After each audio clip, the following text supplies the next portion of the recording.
Hello साथियों, कैसे हैं आप सब।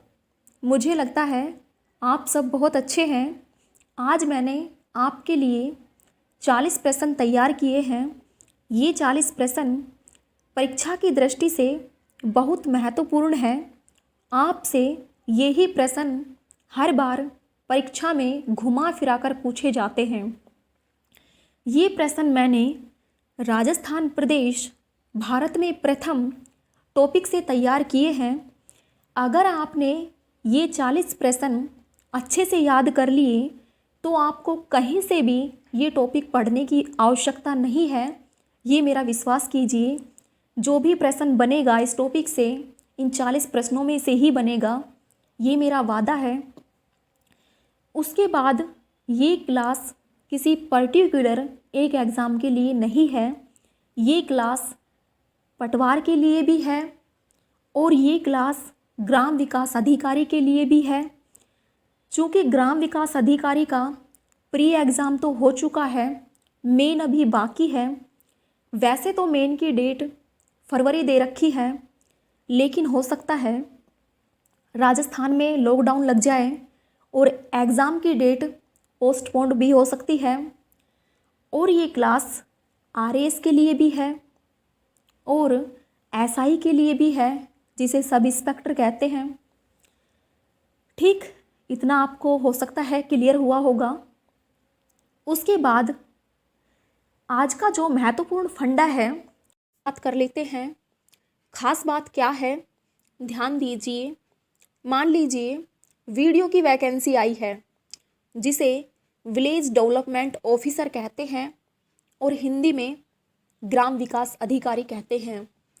इसमें कोई शक भी नहीं है, वास्तव में राजस्थान में वीडियो की वैकेंसी आई भी हुई है, जिसका प्री एग्ज़ाम तो हो चुका है और मेन अभी बाकी है। मेन की वैसे तो डेट फरवरी दे रखी है, लेकिन हो सकता है राजस्थान में लॉकडाउन लग जाए और उसकी डेट पोस्टपोन्ड भी हो सकती है। अब मान लीजिए राजस्थान में वीडियो की वैकेंसी आ गई और 4 मंथ बाद उसका एग्ज़ाम होना है वीडियो का। अब कैसे तैयारी करें कि एग्ज़ाम क्लियर हो जाए, इसकी मैं आपको टिप्स एंड ट्रिक बताऊंगी। देखिए, सबसे पहले तो उस पर बात करते हैं कि ये एग्ज़ाम किसका क्लियर होगा। जिसने पहले से वीडियो की तैयारी कर रखी हो, जिसका पहले से ही लक्ष्य हो कि मुझे तो वीडियो ही बनना है, साथ में उसकी याद करने की मेमोरी अच्छी हो और उसके पास सटीक रणनीति हो और जिसका पहले से पढ़ाई का बैकग्राउंड अच्छा हो, उसका ये एग्ज़ाम आसानी से क्लियर हो जाएगा। लेकिन समस्या किसको आएगी? समस्या उसको आएगी जिसने न तो पहले से वीडियो की तैयारी की, उसके पास सिर्फ 4 मंथ है, और न ही उसके पास सटीक रणनीति है, और न ही उसकी याद करने की मेमोरी अच्छी है, और न ही उसका पहले से पढ़ाई का बैकग्राउंड है। उसके लिए ये वीडियो का एग्ज़ाम क्रैक करना समस्या ही समस्या है। आज उसी समस्या का समाधान करने के लिए मैं आपसे बात कर रही हूँ। ध्यान से सुनिए मेरी बात को। अगर आपको 4 मंथ में वीडियो का एग्ज़ाम क्रैक करना है तो सबसे पहले आप वीडियो का सिलेबस देखें कि आपके कोर्स में कौन कौन से सब्जेक्ट हैं, कौन कौन से टॉपिक हैं, उनको ध्यान से पढ़ें और एग्ज़ाम की दृष्टि से सिर्फ उन्हीं टॉपिकों को पढ़ें जो आपके कोर्स में हैं। दूसरी बात, जिस भी टॉपिक को आप पढ़ें तो उसको पढ़ते टाइम ही, फर्स्ट टाइम पढ़ते टाइम ही उसको सोचें कि मैं इसको याद कैसे रख सकता हूँ। अगर आप फर्स्ट टाइम पढ़ोगे तो आपको याद तो हो ही जाएगा, लेकिन वो याद कैसा होगा? सिर्फ कुछ टाइम के लिए होगा। एग्ज़ाम के टाइम आप भूल जाओगे, आपको कुछ याद नहीं रहेगा, क्योंकि किसी भी एग्ज़ाम के लिए सिलेबस बहुत बड़ा होता है और इतना सिलेबस कम समय में याद रखना बहुत मुश्किल होता है। ये आप भी जानते हैं अच्छे से और मैं भी बहुत अच्छे से जानती हूँ। इसलिए सबसे पहले टॉपिक को पढ़ते टाइम ही, फर्स्ट टाइम ही ये क्वेश्चन करें कि मैं इस टॉपिक को लंबे टाइम के लिए, हमेशा के लिए खासकर तो एग्ज़ाम के टाइम कैसे याद रख सकता हूँ। जब आपके सामने ये क्वेश्चन आएगा ना तो आपको आराम से आंसर मिल जाएगा। आप बड़ी आसानी से ही ऐसी ट्रिक टिप्स देख लेंगे, ढूंढ लेंगे, आपके दिमाग में तुरंत क्लिक होगा कि आप क्वेश्चन पढ़ते ही आपको आंसर याद आए। ट्रिक टिप्स तो मैं भी आपको बहुत सारी बता सकती हूँ, लेकिन उससे क्या होगा, आपका सिलेबस बहुत बड़ा होता है और सिलेबस में कई सारे सब्जेक्ट होते हैं, हिंदी, इंग्लिश, मैथमेटिक्स, लेकिन किसी भी एक सब्जेक्ट के लिए एक ट्रिक पर्याप्त नहीं होती। हर टॉपिक के लिए अलग अलग ट्रिक होती है। आप कितनी सारी ट्रिक को याद करेंगे। दूसरी बात क्या होगी, आप कुछ टाइम के लिए ट्रिक को याद रख सकते हैं, लेकिन एग्ज़ाम के टाइम आप भूल जाएंगे और ट्रिक में उलझ जाएंगे। इसलिए सबसे जो बेस्ट बात है वो ये है कि अगर आपको ट्रिक से ही याद करना है तो आप खुद ट्रिक बनाएं किसी भी टॉपिक को याद करने के लिए। ट्रिक हमेशा शॉर्ट एंड स्वीट बनाएं, और ट्रिक शॉर्ट एंड स्वीट कैसे बनेगी उस पर बात करने के लिए मैं आपको एग्जाम्पल से क्लियर करूँगी। एग्जाम्पल है, मान लीजिए आपके कोर्स में टॉपिक है भारत के वन्य जीव अभयारण्य, जिसमें आपको सभी स्टेट के वन्य जीव अभयारण्य याद करने हैं। यह आपके कोर्स में है और फर्स्ट टाइम आपने राजस्थान के वन्य जीव अभयारण्य याद कर ली। राजस्थान के वन्य जीव अभयारण्य कौन कौन से हैं? एक है केवलादेव, एक रणथंभौर है, एक मुकुंदरा हिल्स है। फर्स्ट टाइम जब आपने पढ़ा तो ये आपको कुछ टाइम के लिए तो याद रह सकता है, लेकिन आपको एग्ज़ाम के टाइम तक कैसे याद रखना है इस पर बात करते हैं। इसके लिए आप हमेशा क्वेश्चन को ही सिर्फ ऐसे पढ़ें कि आपको क्वेश्चन से ही आंसर पता चल जाए, और क्वेश्चन में ही ऐसी ट्रिक बनाएं। ट्रिक हमेशा छोटी बनाएं, क्योंकि टॉपिक बहुत सारे होते हैं और बहुत बड़ी ट्रिक बनाने लग गए तो उससे वो ट्रिक आपको कुछ टाइम के लिए तो याद रह सकती है, लेकिन लंबे टाइम के लिए आप भूल जाओगे, ट्रिक में ही उलझ जाओगे, आपको आंसर पता ही नहीं चलेगा। जानते जानते बना उस पर बात करते हैं। भाषा की सबसे छोटी इकाई वर्ण होती है, ये बात आप भी जानते हैं और ये बात मैं भी जानती हूँ। इसलिए हमेशा वर्ण से ही बनाएं। आप वर्ण से ट्रिक कैसे बनानी है इसका थोड़ा एग्जाम्पल देख लेते हैं। मान लीजिए क्वेश्चन है, राजस्थान का वन्य जीव अभयारण्य कौन सा है? इसके ऑप्शन है, first Indravati, second Ranthambore, third Hemis और फोर्थ दाचिगम। अब आपको क्वेश्चन में से ही ढूंढना है। अगर आपने क्वेश्चन इस ट्रिक से याद किया है कि राजस्थान का वन्य जीव अभयारण्य कौन सा है, अब अभयारण्य में जो लास्ट के दो वर्ण हैं वो देखिए, एक तो र है, एक न है। जो क्वेश्चन है अपना, राजस्थान के वन्य जीव अभयारण्य कौन सा है, तो उसमें जो अभयारण्य के लास्ट के दो वर्ण हैं वो र है और न है। यानी कि शब्द क्या बन गया, अगर दोनों वर्ण को मिलाएं तो उससे शब्द क्या बनेगा, रण बनेगा। तो आप रण से याद रख सकते हैं रणथंभौर। तो इसी टाइप से आप क्वेश्चन बनाएं। ऐसे ही आप मुकुंदरा हिल्स, केवलादेव, इनको भी याद रखने के लिए आपको बहुत अच्छे ट्रिक एंड टिप्स मिल जाएगी। या आप थोड़ा खुद से सोचें। शुरू में आपको समस्या आ सकती है ट्रिक देखने में, लेकिन आपको बाद में कोई प्रॉब्लम नहीं आएगी। दूसरी बात यह है, हमेशा टॉपिक को एक दूसरे से रिलेट करके पढ़ें। जैसे मान लीजिए आपने आज राजस्थान के वन्य जीव अभयारण्य पढ़ लिए और कल आप हरियाणा के वन्य जीव अभयारण्य पढ़ रहे हैं, तो हरियाणा के वन्य जीव अभयारण्य पढ़ते टाइम ही आपके दिमाग में क्लिक होना चाहिए कि कल मैंने राजस्थान के वन्य जीव अभयारण्य पढ़े थे, और उसी टाइम आपको राजस्थान के वन्य जीव अभयारण्य भी आपको उन पर भी थोड़ा जोर डालें कि कौन कौन से थे, और उनकी थोड़ी जो आपने एक दिन पहले राजस्थान के वन्य जीव अभयारण्य को याद करने के लिए जो ट्रिक बनाई थी शॉर्ट खासकर, तो आप उसको भी याद करें। इससे क्या है कि आप हर टॉपिक को अगर एक दूसरे से रिलेट करते रहेंगे तो आपका थोड़ा रिवीजन भी होता रहेगा और आपका कंसेप्ट भी बहुत मजबूती से क्लियर होगा और आपका टाइम भी बचत होगा। आप 4 महीने में आराम से इस एग्ज़ाम को क्रैक कर लेंगे। साथियों, सफलता का एक ही राज है, कड़ी मेहनत, पक्का इरादा, बड़ी सोच। ऐसा आपने किया तो आपको सफलता अवश्य मिलेगी। तो अब हम टॉपिक पर बात कर लेते हैं। टॉपिक है राजस्थान प्रदेश भारत में प्रथम।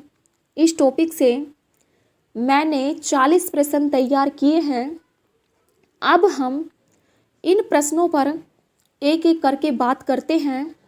शुरू करते हैं तो देखिए, क्वेश्चन नंबर 1, देश का पहला राज्य जहां 13 अप्रैल 2011 को सौर ऊर्जा नीति को मंजूरी दी गई, ऐसा कौन सा राज्य है? इसका आंसर है राजस्थान। उसके बाद क्वेश्चन नंबर 2, देश में पर्यटन क्षमता का विपणन करने हेतु पहली बार PATA स्वर्ण पुरस्कार किसे दिया गया था? इसका आंसर है राजस्थान। क्वेश्चन नंबर 3, राजस्थान देश में सीमेंट उत्पादन की दृष्टि से किस स्थान पर है? इसका आंसर है प्रथम। क्वेश्चन नंबर 4, बॉल बेयरिंग का कारखाना जो कि एशिया में अपनी विशिष्ट पहचान रखता है, कहाँ पर है? इसका आंसर है जयपुर। उसके बाद question number 5, track and trace सेवा डाक विभाग द्वारा पहली बार कहाँ पर प्रारंभ की गई? इसका आंसर है उदयपुर व अजमेर मंडल में। उसके बाद क्वेश्चन नंबर 6, सूचना के अधिकार को सर्वप्रथम किस राज्य ने अपनाया? इसका आंसर है Rajasthan. Question number 7, wollastonite, fluorite, jasper, संगमरमर, जिप्सम, रॉक फास्फेट, चांदी, सीसा जस्ता, टंगस्टन, घिया पत्थर, तांबा के उत्पादन में किसको एकाधिकार प्राप्त है? इसका आंसर है राजस्थान। इन खनिजों में राजस्थान को एकाधिकार प्राप्त है। क्वेश्चन नंबर 8, जैविक खेती की नीति सबसे पहले किस राज्य ने लागू की? इसका आंसर है राजस्थान। क्वेश्चन नंबर 9, राजस्थान ने किस बैंक की सहायता से कृषि विस्तार प्रणाली अपनाई है? इसका आंसर है विश्व बैंक। क्वेश्चन नंबर 10, संस्कृत शिक्षा हेतु पृथक निदेशालय की स्थापना पहली बार किस राज्य ने की? इसका आंसर है राजस्थान। उसके बाद क्वेश्चन नंबर 11, स्वास्थ्य बीमा योजनाएं लागू करने वाला देश का पहला राज्य कौन सा है? इसका आंसर है राजस्थान।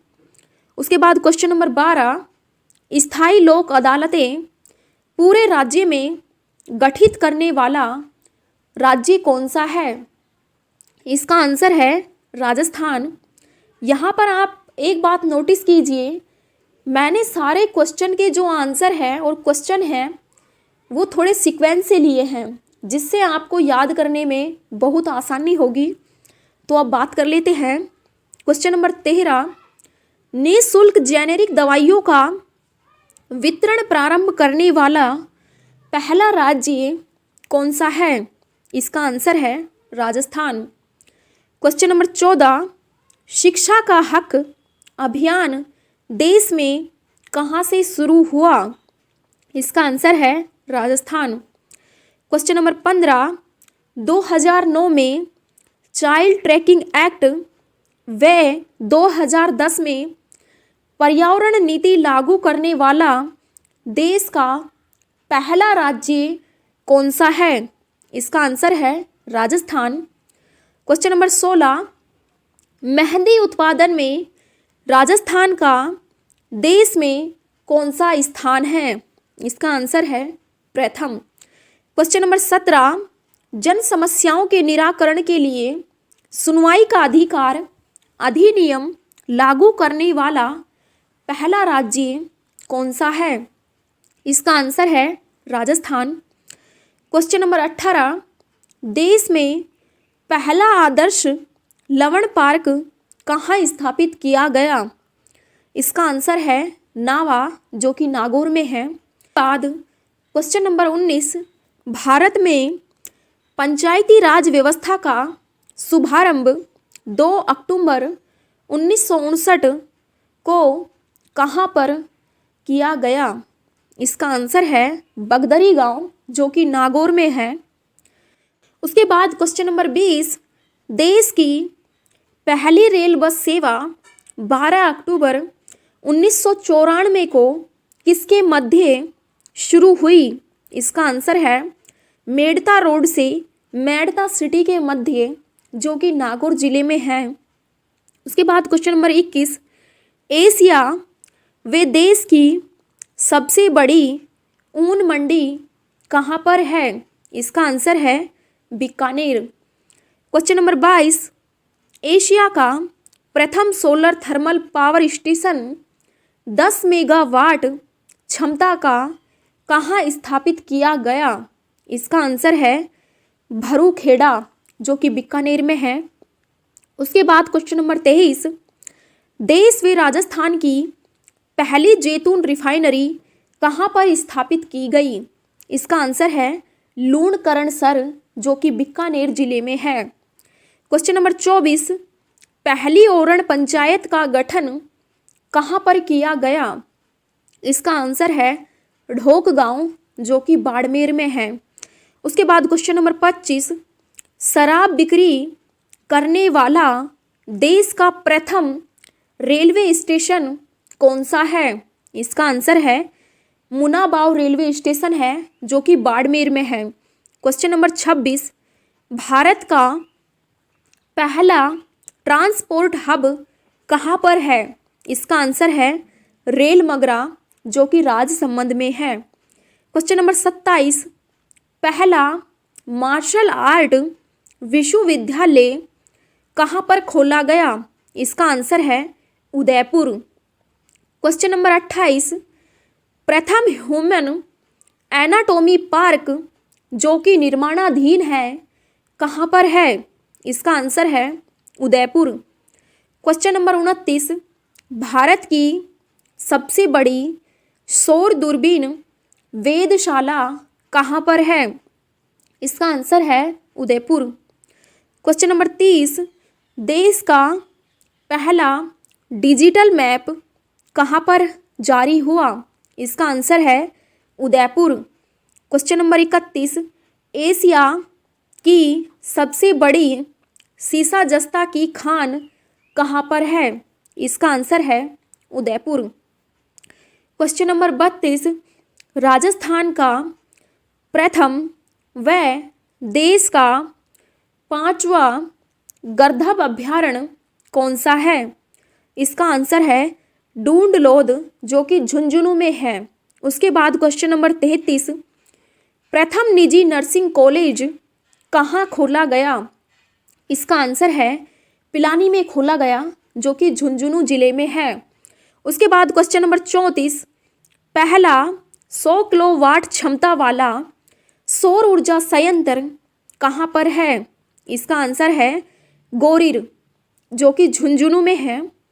क्वेश्चन नंबर 35, देश की प्रथम खनिज कोर लाइब्रेरी कहाँ पर है? इसका आंसर है अकवाली गांव, जो कि झुंझुनू में है। उसके बाद क्वेश्चन नंबर 36, देश का प्रथम निर्मल ग्राम कौन सा है? इसका आंसर है बख्तावरपुरा, जो कि झुंझुनू में है। क्वेश्चन नंबर 37, 63वें गणतंत्र दिवस 26 जनवरी 2012 को दिल्ली के राजपथ पर वायुसेना की परेड का नेतृत्व करने वाली पहली भारतीय महिला सीकर जिले के अजीतगढ़ कस्बे की फ्लाइट लेफ्टिनेंट कौन थी? इसका आंसर है स्नेहा शेखावत। क्वेश्चन नंबर 38, जैव उर्वरकों का प्रथम कारखाना कहाँ पर खोला गया? इसका आंसर है भरतपुर। क्वेश्चन नंबर 39, एकमात्र विभीषण जी का मंदिर कहाँ पर है? इसका आंसर है कैथून, जो कि कोटा में है। उसके बाद क्वेश्चन नंबर 40, जो कि इस क्लास का अंतिम प्रश्न है, देख लेते हैं। देखिए, प्रथम अहिंसात्मक असहयोग किसान आंदोलन 1897 से 1941 तक चला, ये कहाँ पर हुआ? इसका आंसर है बिजोलिया, जो कि भीलवाड़ा में है। Thank you very much. आज के लिए इतना ही। नेक्स्ट हम अगली क्लास में देखेंगे। अगर आपकी इन प्रश्नों से संबंधित कोई जिज्ञासा है तो आप मुझे कमेंट बॉक्स में कमेंट कर सकते हैं।